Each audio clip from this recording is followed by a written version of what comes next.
곧 합정역에 도착합니다. 지하철의 안내 음성이 들렸습니다. 땀이 삐질삐질 흐르더군요. 안 그래도 지금도 사람들로 붐비는데 여기서 더 사람이 들어온다니 퇴근 시간 지하철은 정말 지옥이더군요.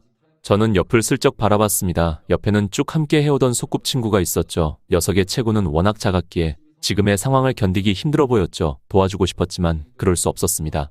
왜냐하면 지금 녀석은 예전과 달리 결혼을 한 유부녀니까요. 한때는 제 여자였는데 어쩌다가 이렇게 되었는지 저는 속 한숨을 푹 내쉬었습니다.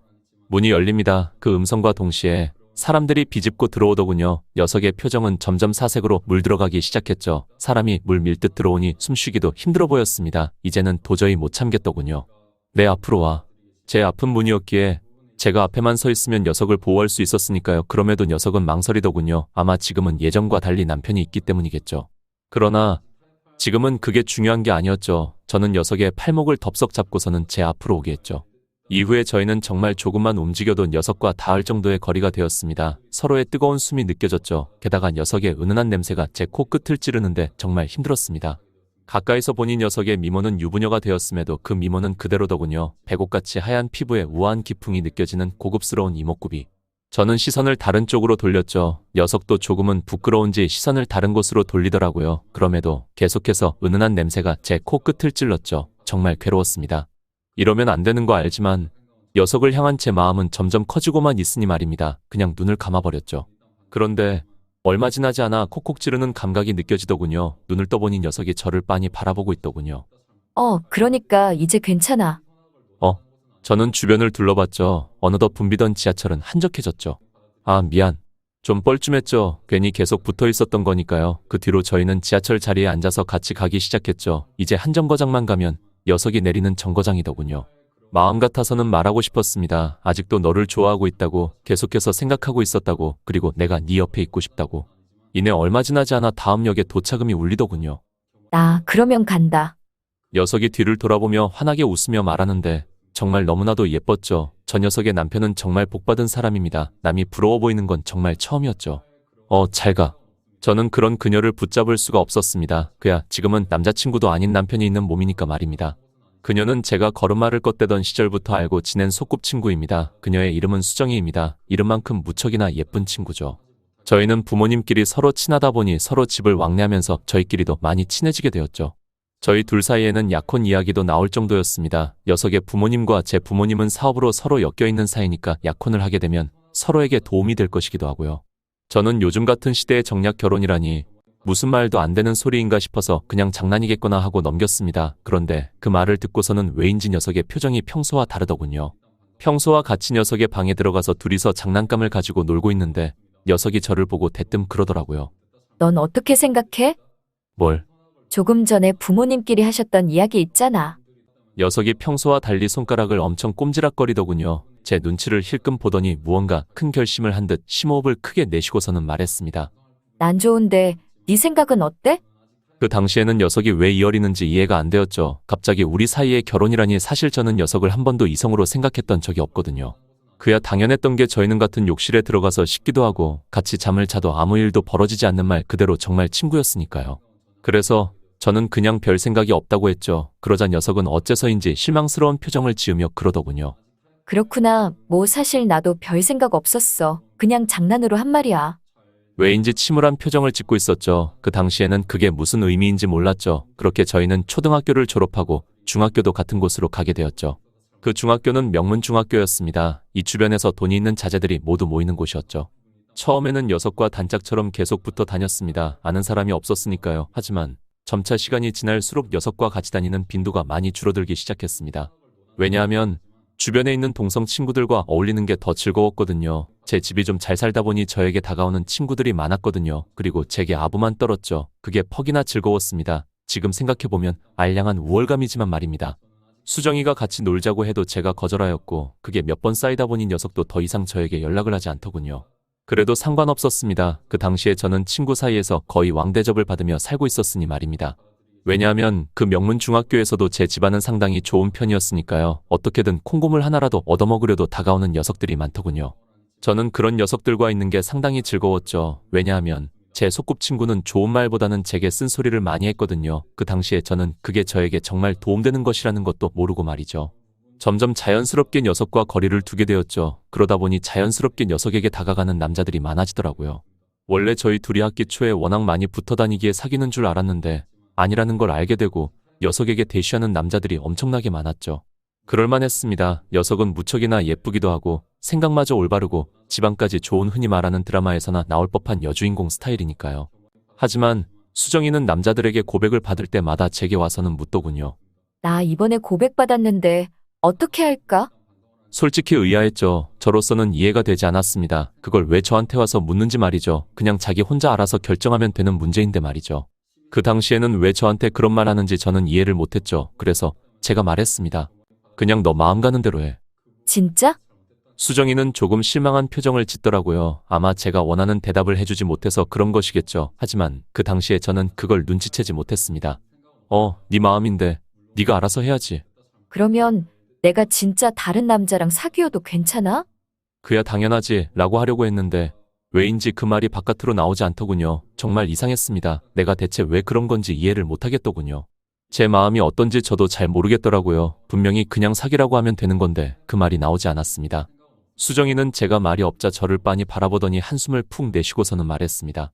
알겠어. 그러면 내 마음 가는 대로 할게. 그 말을 하고 녀석이 가는데 왜인지 마음이 쓰리더라고요. 왜인지 불안했습니다. 지금 녀석에게 고백을 한 남자는 꽤나 유명한 대기업의 손자 녀석이었거든요.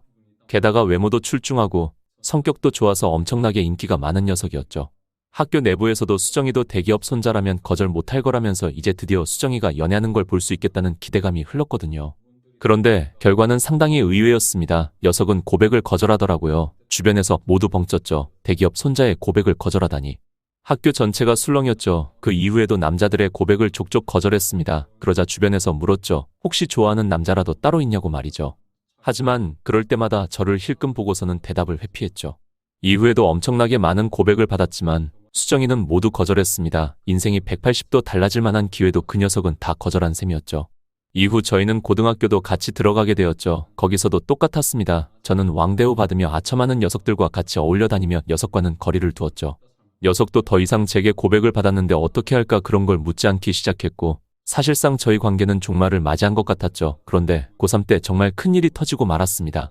갑자기 아버지의 사업이 기울게 되었고 그로 인해서 저희 집에 빨간 딱지가 붙기 시작했거든요. 저는 이게 꿈인 줄 알았지만 볼을 꼬집어보니 너무 아프더군요. 이건 명백한 현실이었습니다. 그 이후에 학교에 가니 다른 녀석들이 제게 말하더군요. 너희 집 진짜 망했어? 아니, 단호하게 대답했지만 속으로는 땀이 삐질삐질 흘렀죠. 저 녀석들이 제 옆에 있으면서 아첨을 떠는 이유를 뻔히 알고 있는데 그게 없어졌다가는 어떻게 될지 너무 뻔했죠. 저는 그날 곧장 집에 가서 아버지께 물어보니 아버지는 인자한 미소를 지으시며 말씀하셨습니다. 회사 운영하다 보면 이럴 때도 있는 거야. 그러니 너무 걱정하지 말거라. 역시 아버지였습니다. 아버지는 항상 그랬듯이 정답을 찾을 것이 분명해 보였죠. 하지만 이상했습니다. 시간이 갈수록 빨간 딱지는 늘어나기만 했죠. 그로부터 얼마 지나지 않아 제가 아버지의 회사에 찾아가고는 충격적인 장면을 볼 수 있게 되었습니다. 아버지께서 구급차에 실려가는 모습이었습니다. 저는 급하게 병원에 갔습니다. 그리고는 이내 충격적인 말을 들을 수 있었죠. 아버지께서 목숨이 끊어졌다는 사실이었습니다. 정말 하늘이 무너지는 기분이었죠. 아버지는 제게 있어서 유일한 버팀목이었고 기둥이었는데 그게 사라진 셈이니 말이죠. 저 혼자서 아버지의 싸늘해진 손을 잡고 끄끄 울고 있었죠. 제 옆에는 아무도 없었습니다. 어머니는 아버지의 사업이 기울기 시작하자 어딘가로 이미 짐을 싸고 떠났거든요. 저는 안중에도 없었죠. 저는 이제부터는 오로지 혼자서 이 거친 세상을 헤쳐나가야 하는 셈이었죠. 정말 정신이 아찔했죠. 아직 미성년자에 불과한 제가 사회에 나가서 대체 뭘 할 수 있을까요? 그렇게 아버지의 손을 잡고서 끄끄 울고 있는데 제 옆에서 인기척이 느껴지더군요. 옆을 보니 수정이었습니다. 이상했습니다. 분명히 이제 나를 떠났을 거라고 생각했는데 녀석은 제 옆에 와주었습니다. 괜찮아, 괜찮아. 녀석은 제 어깨를 토닥여주며 꼭 안아주더라고요. 그때 정말 울음이 펑펑 터져나왔죠. 분명히 녀석은 이제 저에게 더 이상 안 와줄 거라고 생각했는데 와줬으니까요. 정말 너무 고마웠습니다. 그때 받은 감정은 이루어 말할 수가 없을 정도였죠. 그 후로 아버지의 장례식을 진행하게 되었죠. 조문객들이 와서는 저를 보고는 혀를 끌끌 차더군요. 저렇게 어린 녀석 혼자 남겨졌으니 어쩔고. 아버지가 돌아가시며 빚은 청산되었지만 저는 이제 빈털터리로 혼자서 사회에서 살아남아야 하죠.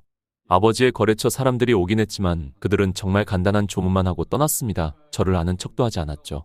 그때 세상의 무서움을 이해할 수 있었죠. 그렇게 저를 보고서는 살갑게 대해주던 사람들이 이제는 저를 보고서는 완전히 차가운 표정을 지었으니 말이죠. 하지만 그럼에도 딱 한 명 변하지 않는 사람이 있었죠. 바로 수저이였습니다. 녀석은 상주복을 입은 제 옆에서 같이 상주복을 입고 있어 주었죠. 제게 차갑던 표정을 짓던 아버지의 거래처 사장들도 수정이를 보고서는 따뜻한 표정을 지었죠. 그러면서 자기 아들과 결혼하지 않을래 이러더군요. 원래 약혼자였던 제 집안이 박살이 났으니 당연한 것이었겠죠. 정말 주먹이 꽉 쥐어졌지만 저는 아무것도 할 수 없었죠. 그때 받은 무력감은 이루어 말할 수가 없었습니다. 정말 제 자신이 너무나도 원망스러웠죠. 녀석은 저를 힐끔 보더니 괜찮다고 그러더군요. 그러면서 제 아버지의 장례식 동안 상주복을 입고 계속 제 옆에 있어 주었습니다. 정말 이상했죠. 다른 사람들은 제 집안이 망하고 나서 기다렸다는 듯 하나같이 다 떠나는데 왜 녀석은 계속 제 옆에 있어 주는지 말이죠. 정말 너무 고마운 녀석이었습니다. 나한테 왜 이렇게까지 해주는지 정말 의아했죠. 그렇게 장례식이 끝나고 저는 집으로 돌아왔죠. 그런데 이미 집은 경매에 넘어가서 다른 사람의 소유가 되었더군요. 저는 정말 땡전 한 푼 없이 사회에 내던져진 것이죠. 하지만 차마 아버지 같은 선택을 할 용기는 없었죠. 죽기는 너무 무서웠습니다. 아직 저는 더 살고 싶었거든요. 하지만 도저히 방법이 없었죠. 그렇게 끄끄 울고 있는데 갑자기 전화가 오더군요. 바로 녀석이었습니다. 너 어디야? 제가 말하자 녀석은 금방 제가 있는 곳으로 오더라고요. 이내 녀석이 물어봤습니다. 무슨 일인데 나한테 자세히 말해봐. 그러니까 그에 저는 지금 상황에 대해 자세히 이야기했죠. 원래 살던 집도 이미 경매로 넘어가서 내가 뭐 할 수 있는 게 없다고 말이죠. 그의 녀석은 고개를 끄덕이더니 제 팔목을 잡고서 저를 질질 끌고 가더군요. 어디가? 따라와 보면 알아. 설마 너희 집에 가는 건 아니지? 그건 절대 안 되는 소리였죠. 녀석의 부모님은 상당히 이득에 눈이 밝으신 분들이었습니다. 친해지는 것도 다 상대방에게서 얻을 게 있기에 그러는 것이었죠. 그런데 지금은 쥐뿔도 없어진 저를 갑자기 집에 데리고 갔다가는 어떤 광경이 펼쳐질지 너무 뻔했죠. 녀석도 위험할 게 뻔했습니다. 걱정하지 마. 내가 알아서 할 테니까. 이내 저희는 택시를 타고 큰 저택 앞에 도착했죠. 그 집은 녀석의 집이었습니다. 아니, 안 된다고 했잖아. 너도 쫓겨날 수도 있어. 걱정하지 마. 내가 알아서 할 테니까. 거부했지만 녀석의 완고한 고집에 저는 따라 들어갈 수밖에 없었죠. 역시나 녀석의 부모님은 저를 보고 난감한 기색을 숨기지 못하시더라고요. 그러다가 저보고 잠깐 현관에서 기다리고 있으라고 하고 녀석을 끌고 안방으로 들어가더군요.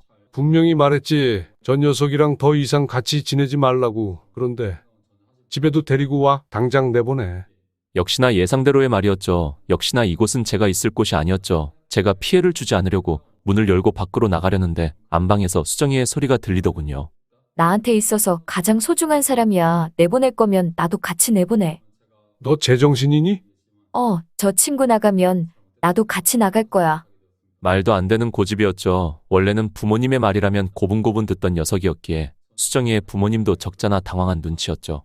녀석의 고집은 너무나도 완강했거든요. 정말 저를 위해서라면 집이라도 같이 나갈 기색이었습니다. 그의 그렇게 완강하던 부모님도 고집을 꺾으셨죠. 이내 나오셔서는 저보고는 식모들이 지내는 방에서 지내라고 하더군요. 그거라도 저에게는 너무나도 감지덕지였죠. 하지만 녀석은 제게 가까이 다가와서는 그러더군요. 미안. 조만간 방 옮겨줄게. 정말 그럴 필요 없는데도 녀석은 제게 미안한 눈치더군요. 나한테 왜 저렇게까지 해주는지 정말 이상했습니다. 그 덕분에 다행히도 저는 학교도 무사히 다닐 수 있었죠. 그런데 역시 예상대로 학교에 가니 저에 대한 조롱이 이어졌죠. 쟤네 집안 망해서 거지라며 왜 온 거야? 그렇게 제게 아부떨고 아양부리던 녀석들은 순식간에 돌변해 있었죠. 이전과 달리 대놓고 제 앞에서 저를 씹기 시작했죠. 원래는 별 생각 없었던 다른 친구들도 그걸 보더니 저에게 함부로 대하기 시작했죠. 저는 그래도 되는 사람이라고 인식이 된 모양이었습니다. 하지만 그 당시에 저는 아무 소리도 할 수 없었습니다. 자존감이 정말 너무 박살이 나 있으니까요. 그러자 녀석들의 강도가 점점 심해지기 시작하더군요. 본격적인 괴롭힘의 시작이었죠. 그런데 그걸 우연히 수정이가 보게 되었죠. 정말 싫었습니다. 녀석만큼은 이걸 보지 않았으면 했는데 말이죠. 녀석은 이쪽으로 성큼성큼 다가와서는 살벌한 눈빛으로 말하더군요. 이게 무슨 짓이야? 그의 녀석들이 우물쭈물하더군요. 당연했습니다. 녀석들과 수정이는 집안 차이가 워낙 많이 나니 말입니다. 수정이는 평소와 달리 매우 상기되어 있었습니다. 녀석이 이렇게 화가 난 모습은 처음 보는 모습이었죠. 그러자 처음에는 설설 기던 녀석들도 점점 인상이 험악해지기 시작했죠. 그러다가 한 녀석이 수정이를 때리려고 위협하더군요. 정말 큰일이었죠. 아무리 그래도 녀석들은 2차 성징을 겪은 남자들이었고 수정이는 여자였으니 말이죠. 상대가 안 될 게 뻔했죠. 그런데 수정이가 서늘한 음성으로 그러더군요. 나 때려도 상관없는데 그 대가로 평생 감옥에 썩어야 할 건데 괜찮겠어? 우리 아버지 전담 맡아주시는 변호사분 누군지 알지? 그의 녀석들이 땀을 삐질삐질 흘리더군요. 이번 한 번만 눈 감아줄 테니까 다음에도 이런 집 보이면 내가 책임지고 너희 꼭 퇴학시켜줄게. 그 말을 끝으로 녀석들은 한 명, 두 명씩 해산하기 시작하더라고요. 정말 부끄러웠죠. 남자란 녀석이 지켜주지는 못할 망정 이렇게 도움이나 받고 있으니 말입니다. 그 뒤로 저는 부끄럽게도 녀석 덕분에 괴롭힘에서 벗어날 수 있었죠. 항상 녀석이 저와 같이 다녀줬거든요. 원래 같이 놀던 무리에서도 나와서 저와만 항상 붙어 있었죠. 왜 저에게 그렇게까지 해주는지 정말 이해가 안 갔습니다. 그때부터였나 봅니다. 녀석에 대한 마음이 생기기 시작한 시점이 말입니다. 저는 녀석 덕분에 공부에 집중할 수 있었고 덕분에 좋은 대학교에 합격할 수 있게 되었죠. 그건 녀석도 마찬가지였죠.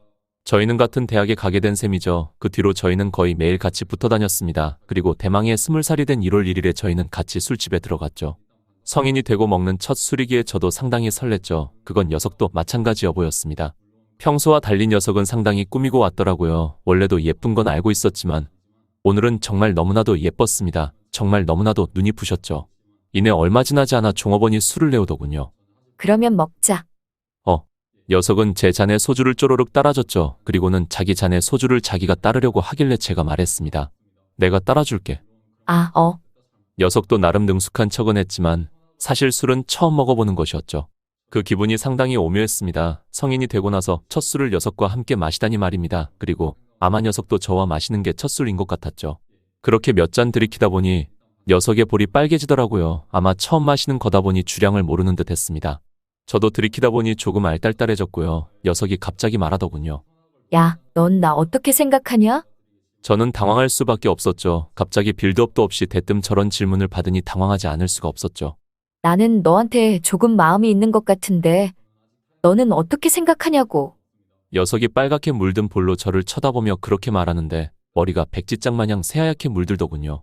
솔직히 말하면 정말 기뻤습니다. 저도 사실 녀석에게 마음이 있는데 녀석도 저를 좋아하고 있다니 정말 너무나도 기뻤죠.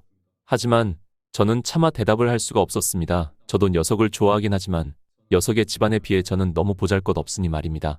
저만 아니라면 엄청나게 좋은 남자와 결혼할 수도 있는 녀석이니 말입니다. 그의 녀석이 저를 보더니 말하더군요. 나는 네 집안이 어떻든 전혀 상관없어. 그냥 너 자체를 좋아하는 거야. 아마 제 생각을 눈치챈 모양이었죠. 제 손을 잡으며 그렇게 말하는데 정말 심장이 철렁거리더군요. 하지만 저는 그럼에도 차마 대답할 수가 없었습니다. 그에 제가 말했습니다. 한 달만 시간을 줘. 한 달? 우리 둘 다 술에 취했으니 서로 멀쩡할 때 이런 말을 하는 게 맞다고 생각을 했죠. 이내 녀석도 고개를 끄덕이더군요. 그래, 그러면 한 달 뒤에 보자.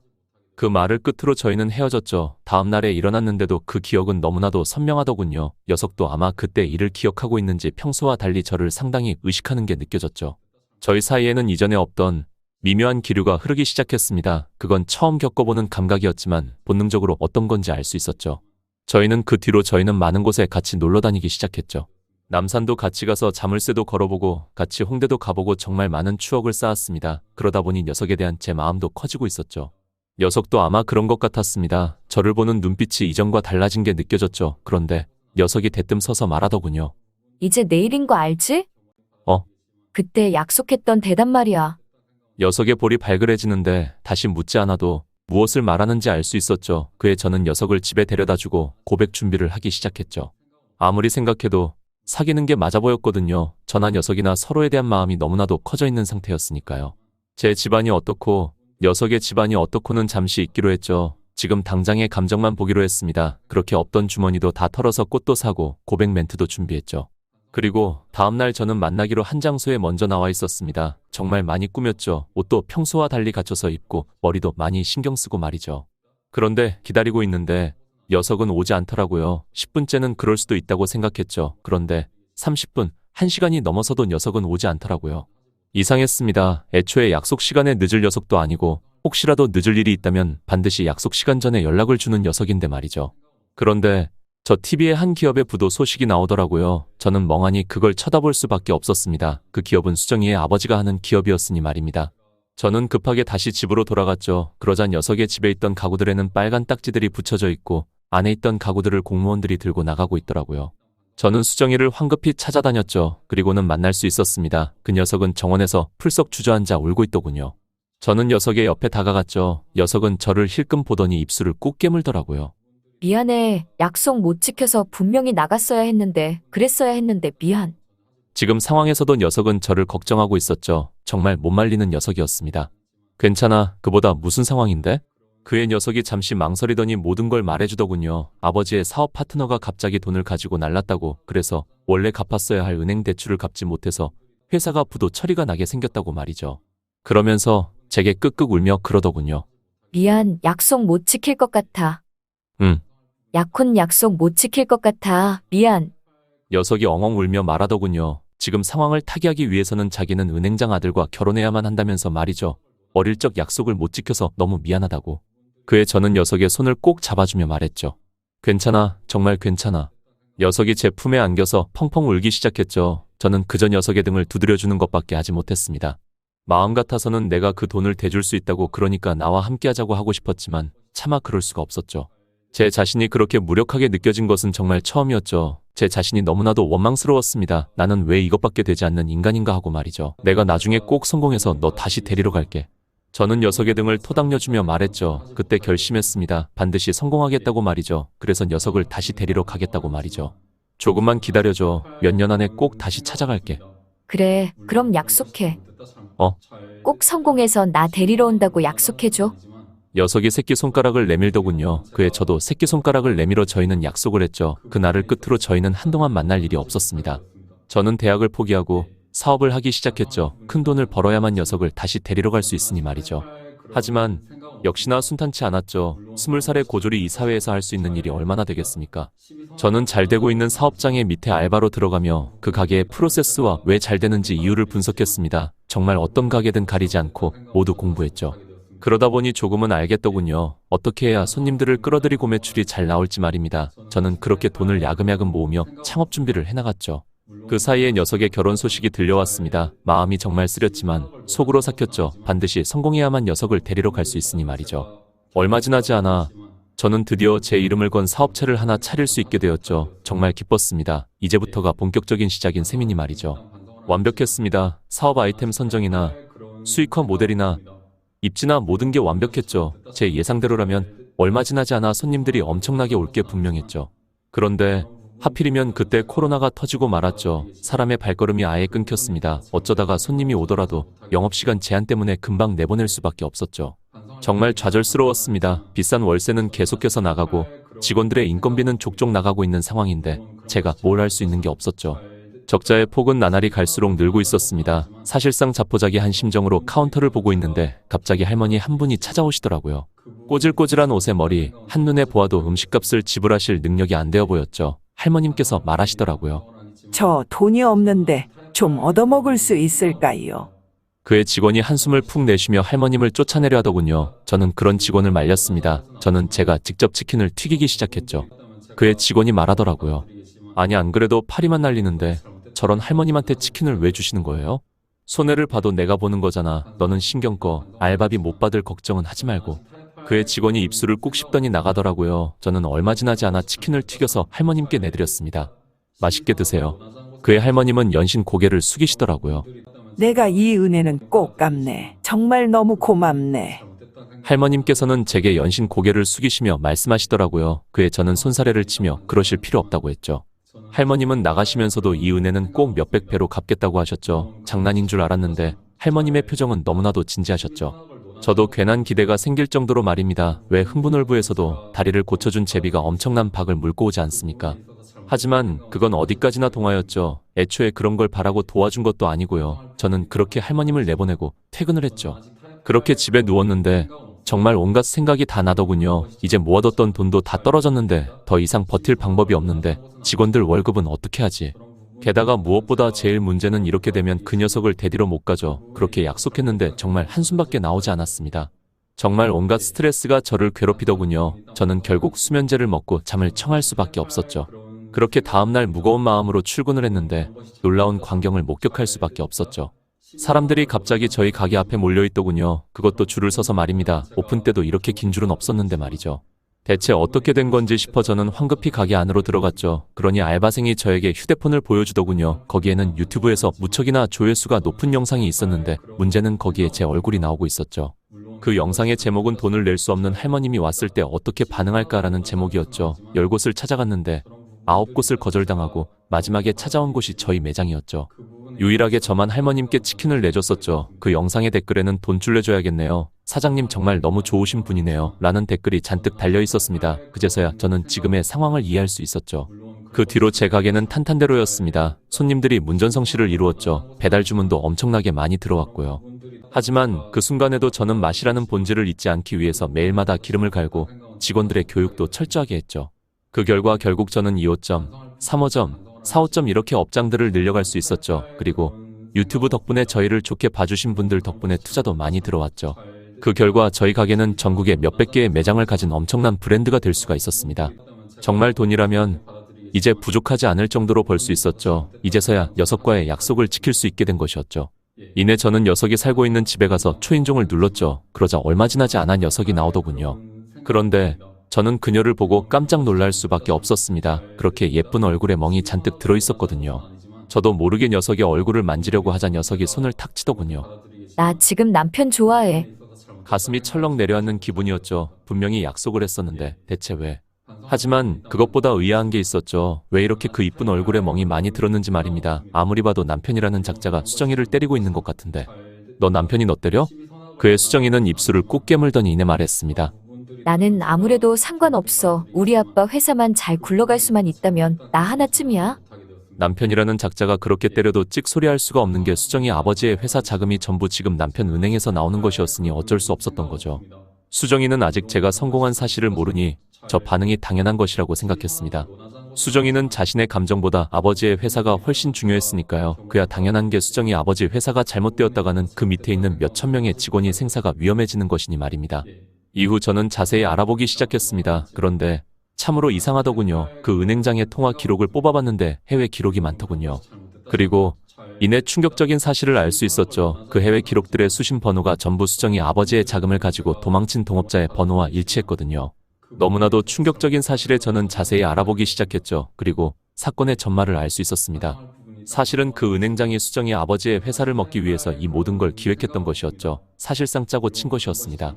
그래서 저는 수정이에게 잠깐 만나자고 했죠. 이 사실은 무조건 수정이가 알아야 하니까 말입니다. 처음에는 거절했던 녀석도 저희 끈질긴 부탁에 결국 커피숍으로 나오게 되었죠.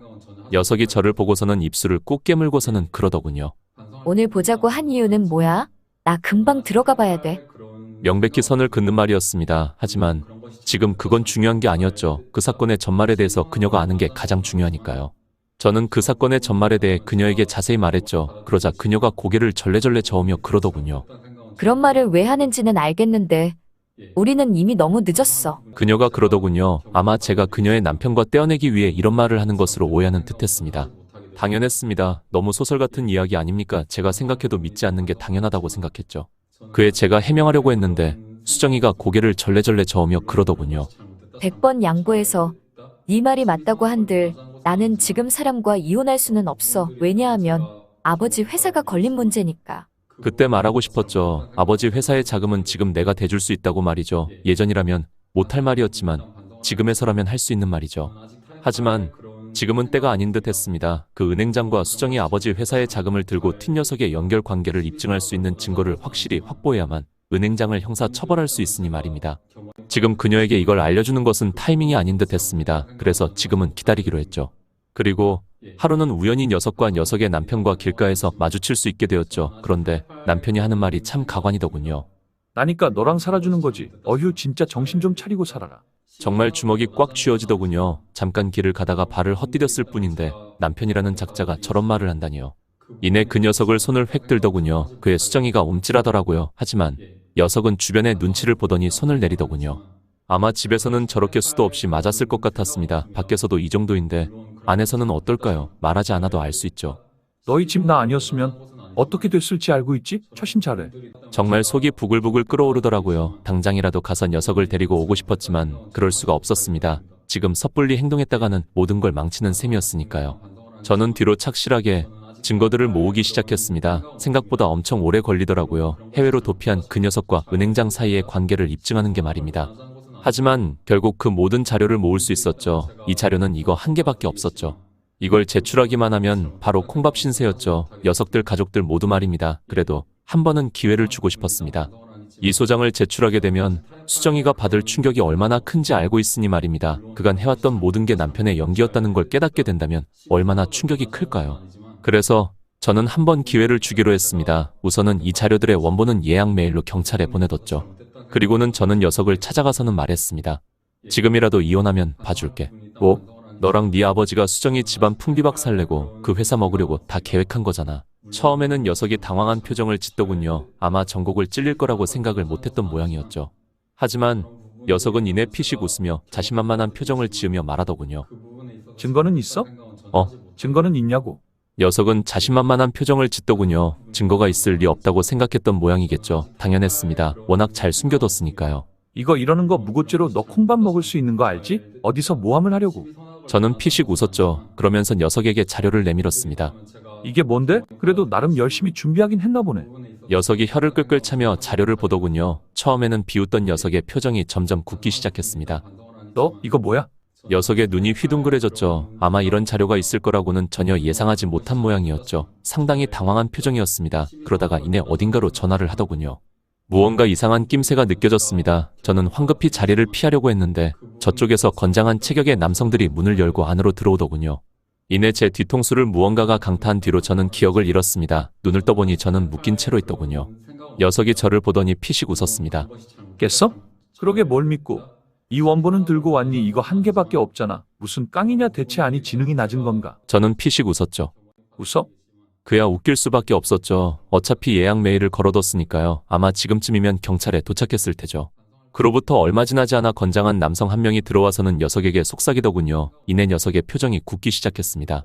녀석이 저쪽에 걸려있는 TV를 켜더군요. 거기서는 그 녀석 은행의 비리가 9시 뉴스 특보로 다루어지고 있었습니다. 그게 온갖 방송에서 다 나오고 있었죠.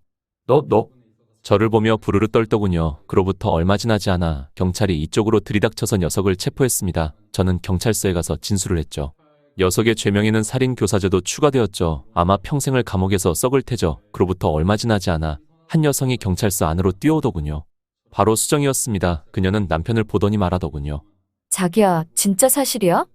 그의 녀석은 대답을 하지 못하더라고요. 이내 경찰관에게서 지금 사건의 자세한 내용을 듣고서는 패닉에 빠진 표정을 짓더군요. 그리고는 저를 쳐다봤습니다. 정말 네가 했던 말이 맞았던 거야? 저는 고개를 끄덕였죠. 저희는 그 뒤로 근처에 있는 카페로 같이 갔습니다. 그 녀석은 입술을 꽉 깨물고 있었죠. 제가 했던 말이 거짓말이라고 생각한 것이 너무나도 미안했던 모양이었죠. 그래서 제가 말했습니다. 우리 근처에 술집 가지 않을래? 그의 녀석이 오묘한 표정을 지었죠. 짐짓 고민하는 듯 하더니 고개를 끄덕였습니다. 저희는 근처 술집에 가서 연신술을 들이켰죠. 서로 한마디도 하지 않았습니다. 그래도 술을 좀 마시니 알딸딸한 기운이 오르더군요. 그런데 녀석이 먼저 말을 꺼냈습니다. 혹시 지금 남편 풀어줄 수는 없을까? 예상치 못한 말에 저는 적잖아 당황할 수밖에 없었죠. 이내 그녀의 말을 듣고서는 이해할 수 있었습니다. 그 은행장 아들 녀석이 갇히게 되면 그간 은행에서 받던 아버지 회사 투자금이 전부 회수된다고요. 그렇게 되면 아버지가 어떤 선택을 하게 될지 너무 무서웠던 것이었죠. 그에 제가 말했습니다. 걱정하지 마, 내가 내줄게. 그의 녀석이 의아한 표정을 짓더군요. 그게 무슨 말이야? 내가 다 내주겠다고. 그러니까 걱정하지 마. 얼마인 줄은 알고 하는 소리야. 녀석의 반응은 당연했습니다. 그야 개인 차원에서 감당할 없는 몇십억 단위였으니까요. 하지만 저는 괜찮았죠. 저는 녀석에게 제 은행 어플에 찍힌 돈을 보여주었죠. 이게 대체 어떻게 된... 내가 분명히 말했잖아. 성공해서 너 데리러 가겠다고. 그 이후로 저는 녀석에게 제 회사 사업증을 보여줬죠. 그제서야 녀석의 눈이 휘둥그레지더군요. 그러니까 걱정하지 말고 나한테 와. 너무 늦었지만 지금부터라도 다시 시작하자. 그의 녀석은 대답을 하지 못하고 눈물을 흘리더니 이내 자리에서 나가더라고요. 얼마 지나지 않아 녀석에게서 온 문자를 받았습니다. 네가 성공해서 너무 기뻐. 그런데 괜히 나 때문에 네가 힘들게 번 돈 희생시키지 말고 네 인생을 살아. 세월이 그렇게 지났지만 녀석의 따뜻한 마음씨는 변하지 않았습니다. 여러분들이라면 어떻게 하시겠습니까? 꾸준히 연락을 해서 그녀와 늦었지만 새 출발을 할지 아니면 저와 비슷한 경제력을 가진 여성과 만나 결혼을 할지요. 사연이 나가고 여러분들의 댓글을 참고하여 결정할 예정입니다. 구독을 해주셔야 사연자분의 뒷이야기가 올라왔을 때 알림을 받아 보실 수가 있습니다.